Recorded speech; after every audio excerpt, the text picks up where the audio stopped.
जमालपुर जी कच्ची आबादी वारे इलाइक़े में क़ाइम मदरसे में दीनी तालीम हासिल कंदड़ कंडियारो वासी तालिब इल्म नीगर असकर आगरो मथा मदरसे जे मौलवी सनाउल्लाह बिरोही सख़्त तशद्दुद जो निशानो बणायो। तशद्दुद जो निशानो बणायल नीगर मक़ामी होटल ते रोईंदे ॿुधायो त मौलवी सनाउल्लाह बिरोही बिजली जी तारुनि सां मारकुट करे सख़्त तशद्दुद करे ज़ख़्मी कयो आहे।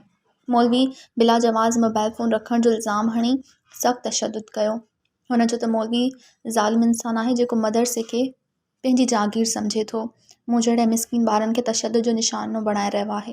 हुन चयो त मौलवी जी मारकुट करण खां बाद वझ वठी मदरसे मां निकिरी आयो आहियां। हुन चयो त मूं मथां तशद्दुद कंदड़ मौलवी ख़िलाफ़ कार्रवाई करे मूंखे तहफ़्फ़ुज़ फ़राहम कयो वञे।